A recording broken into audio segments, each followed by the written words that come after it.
You all. This is the California History Center. I'm happy you found us and made your way here on this not so warm Saturday. How many of you have already been in the building before? I'm curious. Not so many. So I just want you to know that this home was actually a home. This home was built in 1895. The room we're in was the dining room. That front room where the food is was the bedroom. And the exhibit hall was the living room. It's like a circle here, and I hope you will all take some time before you go, either through here or through the other side, through the exhibit, to poke your heads into the library and take a look in there. Because that's really the heart and soul of the History Center as it exists today. Otherwise, it's a building. The original family that lived here was a wealthy family that had people working for them, clearly. The cutouts of them are in the middle room there that you'll see, the Baldwins. And they moved away pretty soon after the house was built. Two other families moved in, and eventually the home was sold to De Anza College in 1967. And this historic corridor, the house, was actually where the Flint Center is now, about 90 degrees. The project, Catherine Blackmere Reyes, to my left.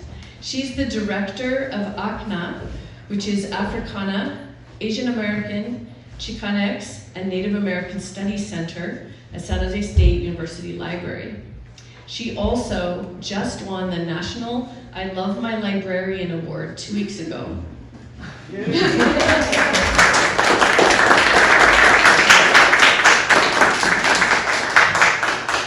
Thank you. Well, welcome, bienvenidos.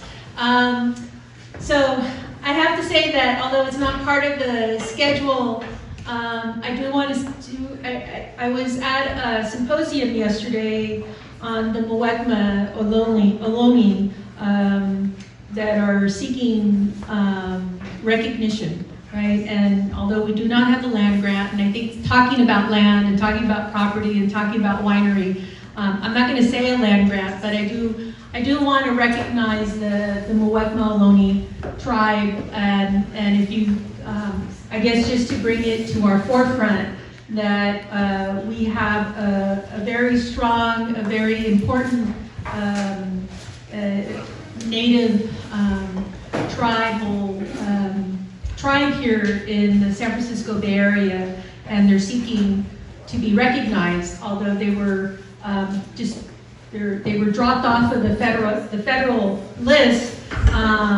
They're hoping to be officially recognized again, and so please keep that in mind when you see events on the Muwekma Ohlone, and may they move forward in their efforts to be again recognized by the federal government.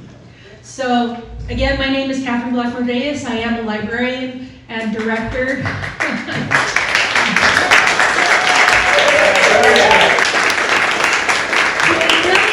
Although I have the luxury of being called the co-director, but really she is the director, and certainly the work that has been done and this event is really through her work and her vision, and it's certainly just my privilege to be part of it. And so certainly the person who's behind all this, and not without help, certainly, and the other person that's here is Fernando, who has also been really a creative force in all this, working with Marco.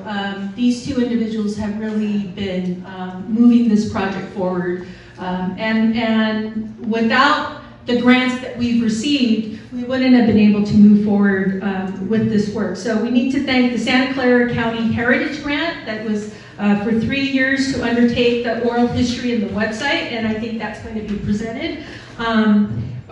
We thank the California Humanities and the Abierto Fund for sponsoring the public programming. And so with that, and so I'll also say thank you all for coming and supporting this event. We do need you to fill out those surveys because it's part of our grant requirements. So we need to hear from you. We need to turn in those documents. So even if it's just a question or two that you fill in, that's okay, but we need to get them back. There is a container outside at the table there. If you can just drop them off there before you leave, we would be so appreciative of that effort. So now I will now introduce or reintroduce the thing.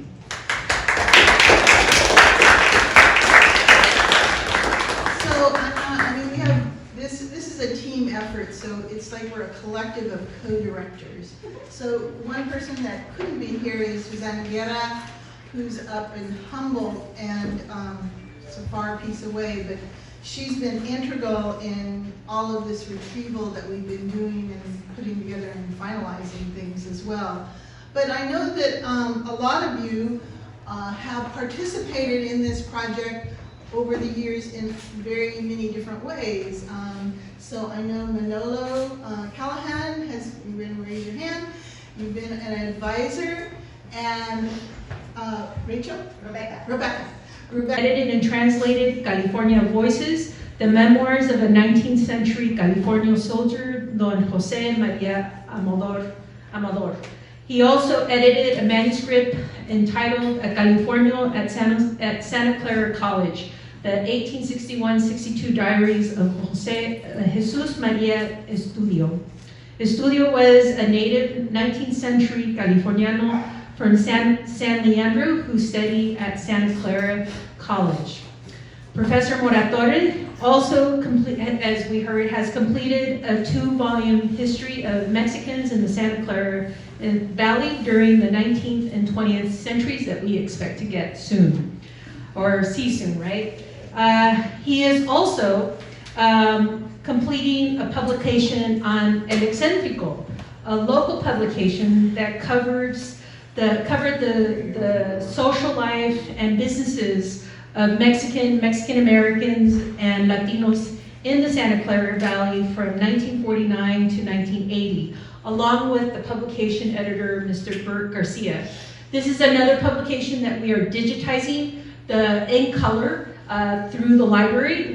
The digitizing of El Excentrico is already available online through the California State Library in black and white, but we hope to have the publication available through the library in color very soon, and we're trying to collaborate the debut of the work with the resources, but we're doing it. So Dr. Mora-Torres has been a resource for local and national radio, television, and print media on Latinos in the United States and in Mexico. Lastly, Professor Mora-Torres is a founding board member of La Raza Historical Society of Santa Clara Valley. Please welcome el Professor Gregorio Mora-Torres.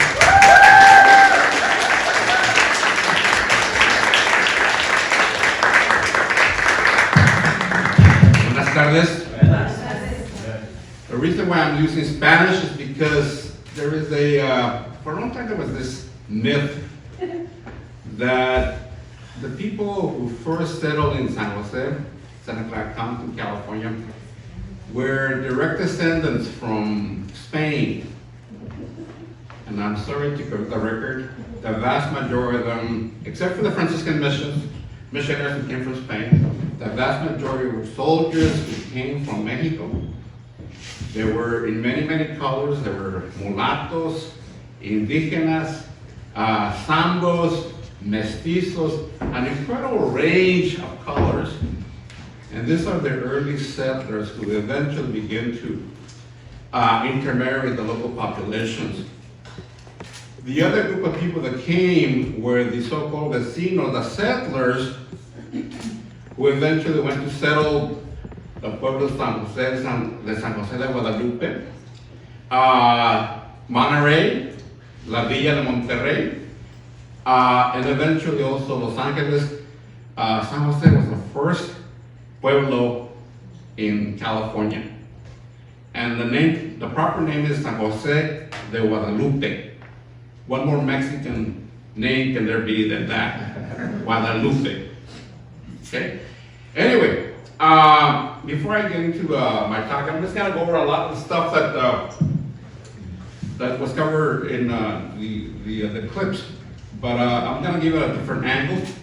I'm gonna start by saying that those people who settled San Jose in 1777, okay, were basically the same people that have come from Mexico, except that they're coming from basically three areas: Sonora, Sinaloa, Chihuahua, okay? And these people are the ones that are gonna connect Mexico to California for a long time. Joaquin Murrieta, that famous California bandit, even though the Chileans claim him as one of the bandits, is actually from Alamos, Sonora, okay? And so, by the 1850s, San Jose, like, at the end of the day, it doesn't really matter, they're all Mexicans, like they would call them. But these people all represent different historical experiences, different cultural experiences. They even have a different form of speaking Spanish. And they're coming to San Jose, they're congregating. And initially, when they lived downtown San Jose, in the old pueblo, and by 1930, they're sharing it with this other larger Italian community. So you have the immigrant Italians and the Mexicans living side by side for a long, long time. Okay? And so this is, and what they do is basically our cultural work. Okay. So you have, this is where you had to pick the prunes, you got to take up the shell, and then put out to dry. This is typical work in the summertime. Next. And obviously, a lot of these families are coming from from LA or from Texas. A lot of them are coming in their own little cars, beat up cars. And sometimes the only place where they can live is in the actual workplace, in the orchards, in bars, chicken sheds, and oftentimes in cars. And so here you have examples of kids that are taking water from the ditches for cooking, for bathing, and sometimes even for drinking. Next. And it isn't that Mexicans are passive, quiet, subservient. From the very beginning, this individual, ever since the early 1900s, people have gotten involved, Mexican Chicanos have gotten involved. And one of the most striking unions is the first one, the International Workers of the World, the Wobblies. And the Wobblies believe that all people who are workers have one common enemy: capitalism. And the only way that you can destroy capitalism and stop the exploitation or repression is by getting rid of capitalism. Mexicans gravitated to that. Okay? Blacks gravitated to that. Filipinos gravitated to that. Poor whites. So eventually the Wobbles became a threat, and obviously they were eventually crushed by the police powers. But there are others, the Canadian Industrial Workers Union, CAU, communist-led, the United Canadian Workers, Jicapagua, okay, they're there. And then you have an incredible collection of Mexican unions. The reason why Mexican unions were in place was because a lot of Mexicans realized that it's very difficult to work with a typical Anglo worker who are racist, who have the sense of superiority, have different cultural traditions, and obviously a different language. So they believed the best way that they could organize themselves is by organizing the Mexican unions, and they're around. Okay? Obviously, most agricultural strikes that are conducted during the 1930s eventually failed. And the reason is because of the power of the growers. And obviously the fact that they can rely on the local police force to break strikes. Okay? And so workers realize they're very pragmatic people.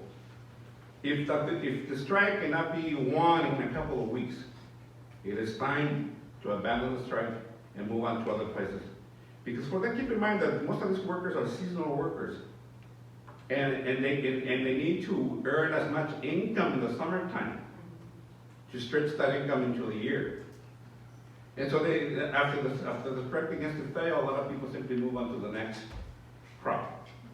Okay. And that is one of the reasons why it's very difficult to organize successful strikes in California agriculture. Okay? In the 1940s, you have this interesting individual, Ernesto Galarza, who, like a lot of people, is actually an immigrant from Nayarit. He comes to the United States during the Mexican Revolution. He's at that time about 8 years old. He ends up in Sacramento, where he begins to work in the fields and in the orchards to survive. By the 1920s, he ends up in Stanford, one of the first Mexicanos to graduate. And eventually he gets a master's degree and a Ph.D. from the Claremont colleges.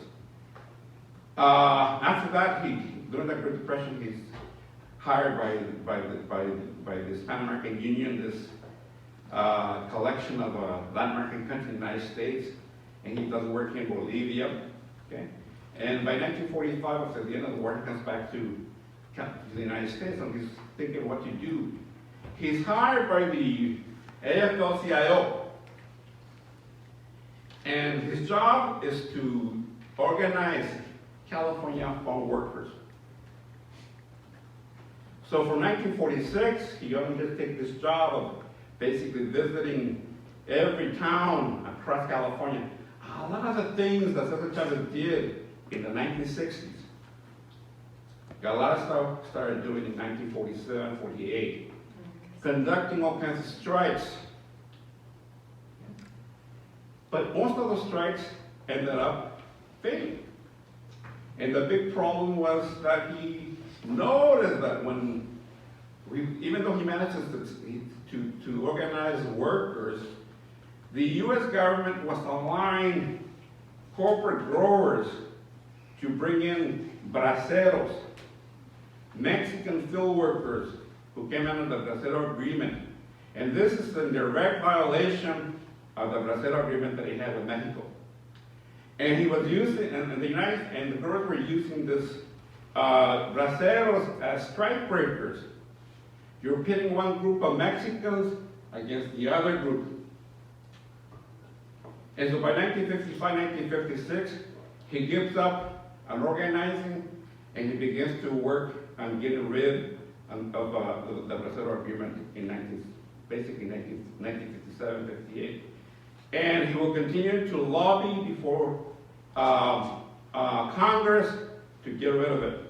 And it wasn't until 1965 that he managed to, obviously along with a lot of Mexican American organizations like LULAC, the American J Forum, and obviously CSO, were they able to get rid of the Bracero Agreement. And obviously with the idea that now you have this real chance of organizing farm workers. Galarza, from the time he started working, for some reason ended up residing in San Jose. So think about this. Okay, can you go to the next one? So here is this intellectual Ph.D. who now has this job of trying to organize farm workers. Next. And this is him basically becoming the main critic of the Bracero Agreement, demanding the end of the Bracero program. Okay? By 1960, people begin to lose track of him. He retires in San Jose, and then he becomes a community activist. Okay? And he's going to be working a lot of things that eventually will connect to the Chicano movement. So keep that in mind. Next. Well, I was telling you that you have all these people coming from all parts of the United States, a lot of Tejanos. And so they're living across Santa Clara Valley. You know, they're living in the labor camps. They're living in chicken sheds. It could be here in Cupertino, it could be Los Gatos, it could be Sunnyvale, Alviso, you name it, Union City. Okay?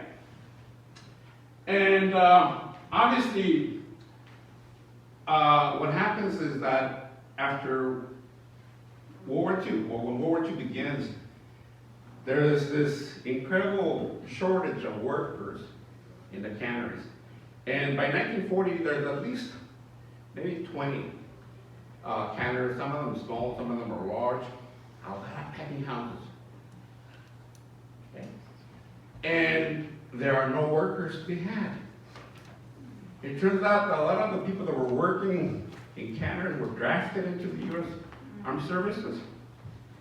A lot of the people that could get jobs went on to work in the defense industry, building ships, welding tanks, and things like that. There's all kinds of defense industries all over the Bay Area, from San Francisco to Sunnyvale, and over there into Oakland and Richmond. And so there is this incredible need for workers, and there's no one to be that. And so Mexicans slowly began to enter until they became the major workforce in canneries. Okay? And like people said, you know, that once you become a cannery worker, you begin to earn more income. And you're able to now afford rent to stay in the area, or to eventually buy a house. And so World War II really represents the beginning of this massive movement of ethnic Mexicans from Los Angeles, the Central Valley, from as far away as Texas, Arizona, New Mexico, Colorado. And then you have the communities. The vast majority, I don't want to, you know, insult my friends who believe the East Side was the hometown of Mexican. No, the hometown was downtown San Jose, where the original pueblo was situated. Okay, and so when they began to move into the downtown areas, well, you know, they initially had to share space with the Tejanos who were there. But by this time, the Tejanos were getting better jobs. A lot of them were buying properties. They were buying farms and so on. So they began to leave a lot of their areas. And so the Mexican colonia began to expand from the original pueblo southward into first San Carlos, eventually Virginia. By the 1960s, Willow Street. By the 1970s, Alma. And so you have this huge colonia that stretches for several miles. Whatever overflow there is, east side. Sal Si Puedes. Okay? So Cinco de Mayo is on.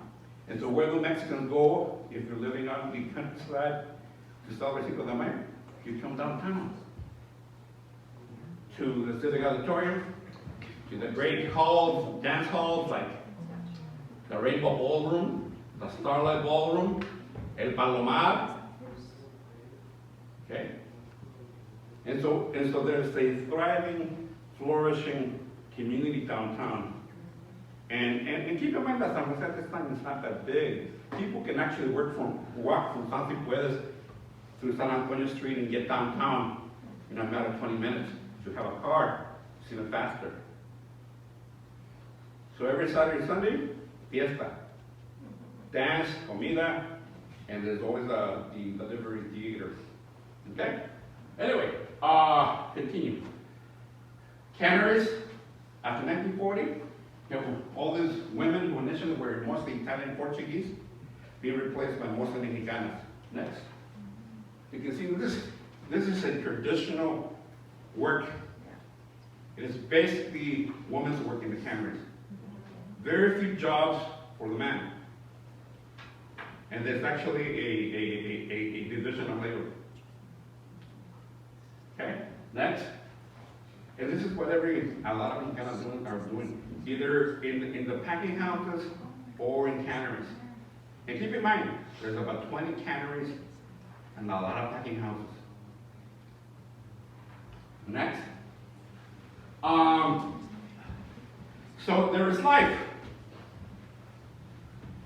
And the other thing that happens is the fact that by 1950, people begin to settle down, and so they set up all kinds of social, civic organizations.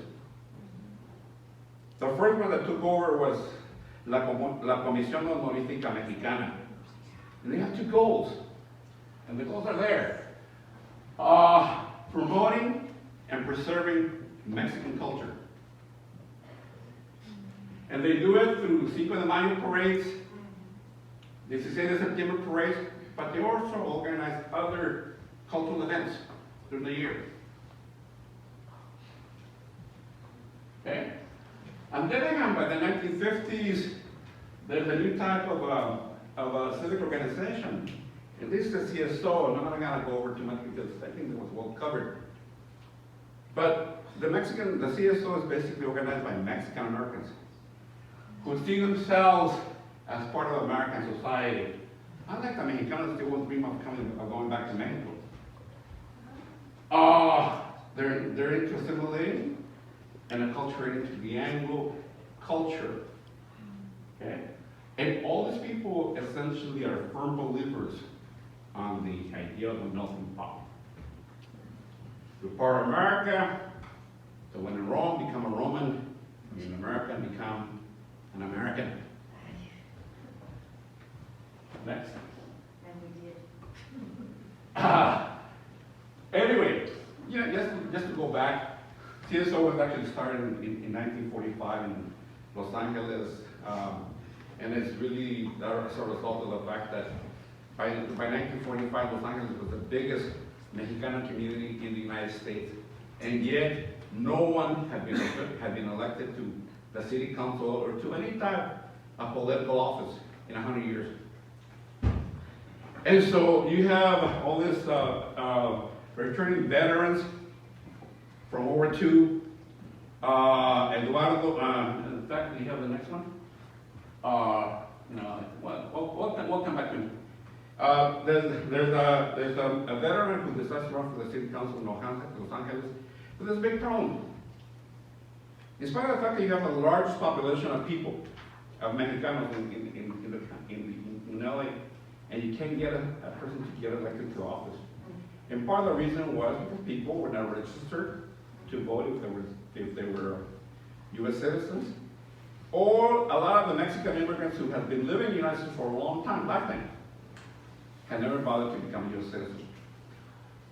And so CSO's primary drive is basically to go out there and using a lot of the tactics that were developed by Saul Alinsky and organize people by going house to house, getting people to sign up to vote, and then actually going out to vote. So that when the elections were held, you have this Mexicano getting elected to office. There you got Eduardo Reval. Okay. Keep in mind, Reval is going to come back again. And so one of the people who was very successful in organizing CSO was actually this guy, John Ross. And so he decided to expand CSO into San Jose, into a lot of the Central Valley towns. And so that's what he does. And so he comes to San Jose, and one of the people that comes regularly is Eduardo Reval, and you can see the people who have a real role in it. You go next.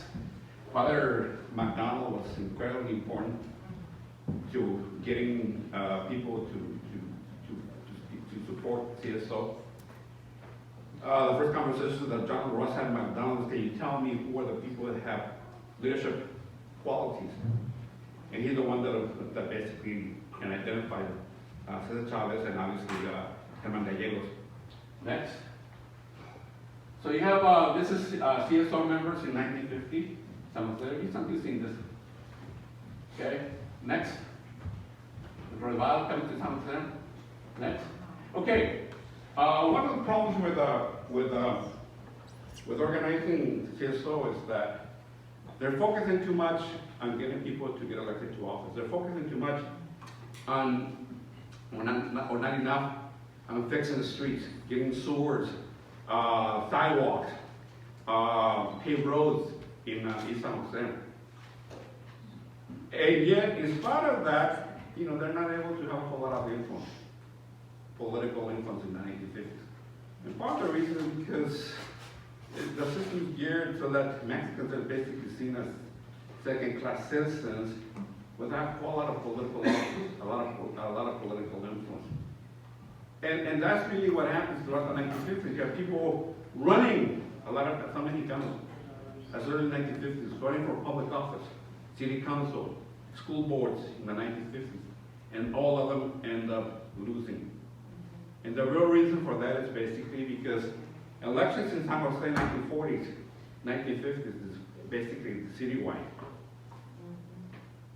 And the problem is that when you have citywide and elections and anybody can vote for candidates, that means that Mexicanos were a small minority in terms of political, in terms of voters, are never going to win. So they need to switch tactics. Can you go on to the next one? And so the Chicano movement begins around 1965, 64. And one of the people that actually has a lot to do with it is a guy by the name of Luis Valdez, who is going to San Jose State in 1964, and he begins to write a series of articles, which La Raza Historical is going to turn into a book soon. Okay, and so they realized that you could vote, but nothing's going to happen. And you need to go out there and demand action.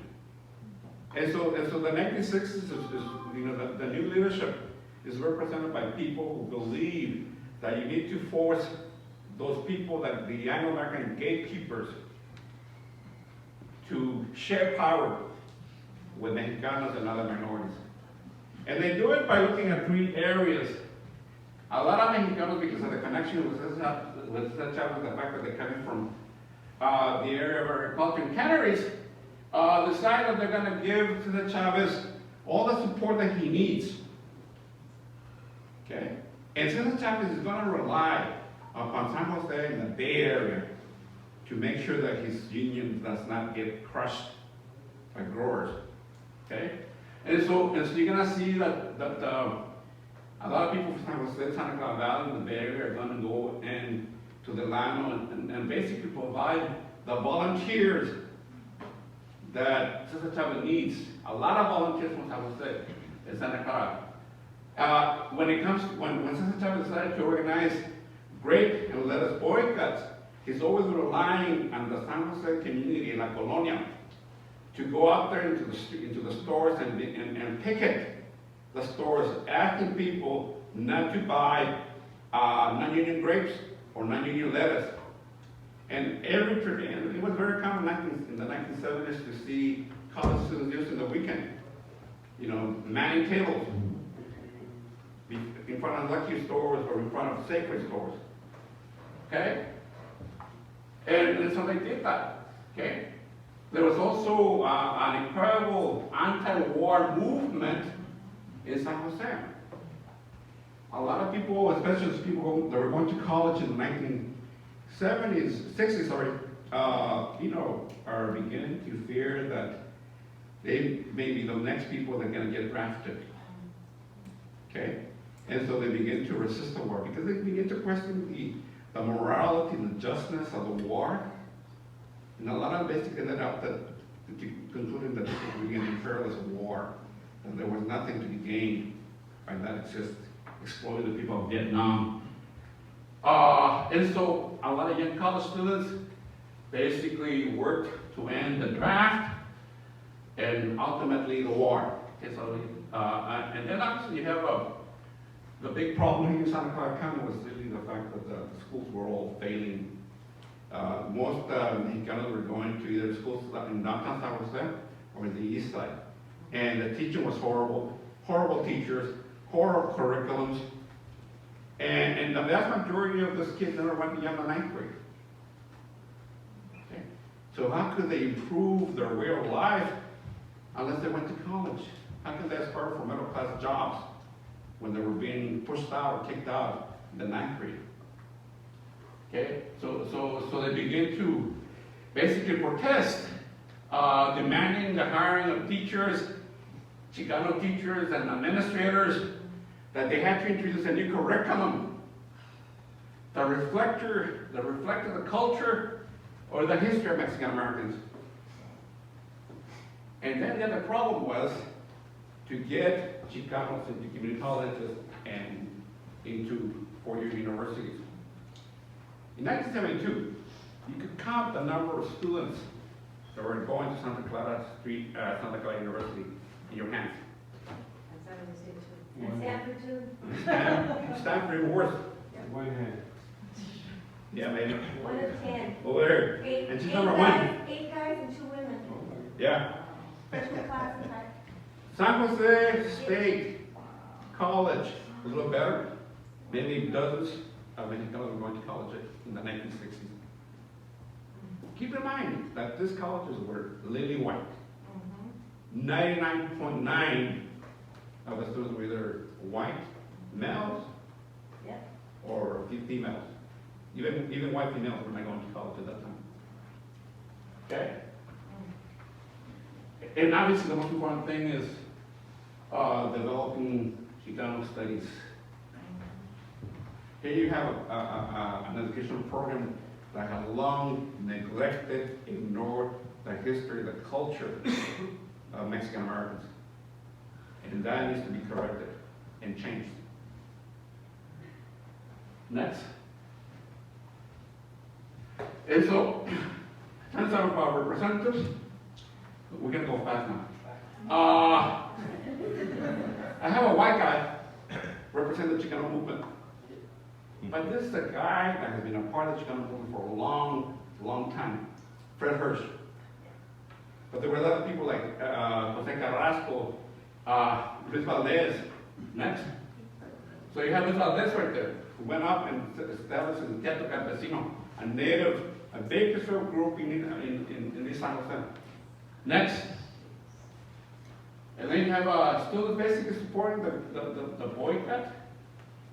Next. You have Teatro Urbano organizing plays, promoting the strike. Go ahead. Protesting the war.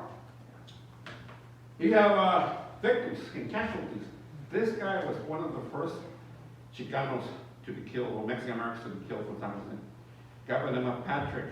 I can't think his name. Patrick Vasquez.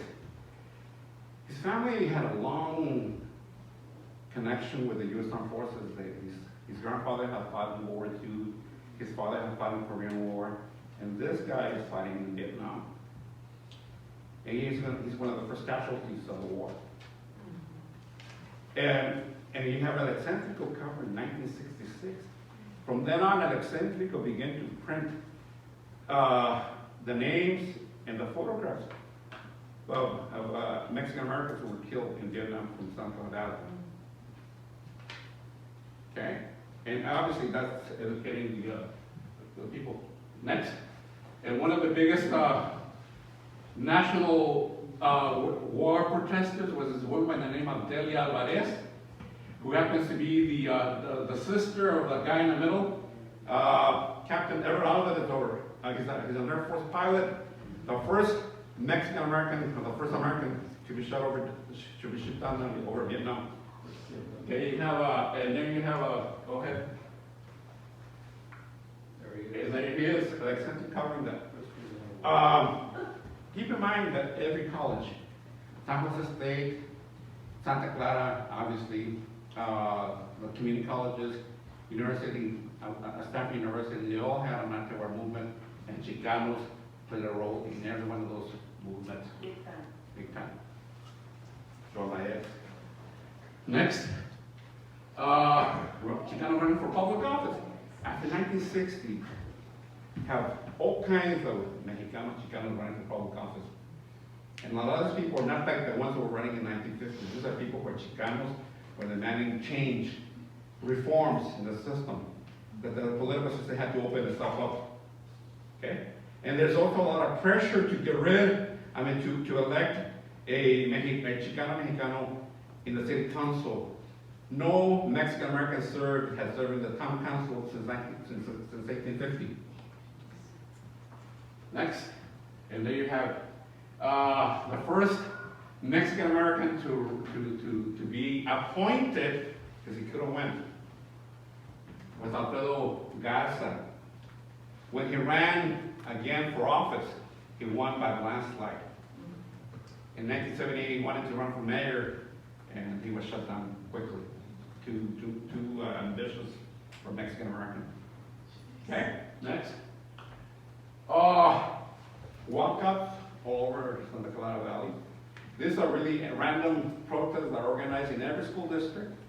And the basic problems are basically, the abuse that a lot of students are getting from teachers and administrators. In 1967-68, there's a walkout in Roosevelt. A few months before the big LA walkouts from high school students. Next. So you have students walking out, and this is, again, look at the difference between 1950s when organizations demanding change. Here you have mass public action demanding change. Go ahead. Next. And here you have typical students in San Jose State. Who's the guy on your right? Anybody know? Big guy. Ramon Martinez. Okay, next. Had to get him in there. But this is Chicanos who are demanding change, and they eventually set up the Front Parade. Next. And the idea that a lot of the kids are basically taking care of creating the Chicano nation on this land. These are people who basically have given up on the American dream. And they said the only way that Chicano can truly be free is to break away from the United States and create a Chicano nation of Islam. There are some people who believe in that, especially the youth. Next. And that's how they see this nation of Islam. From California.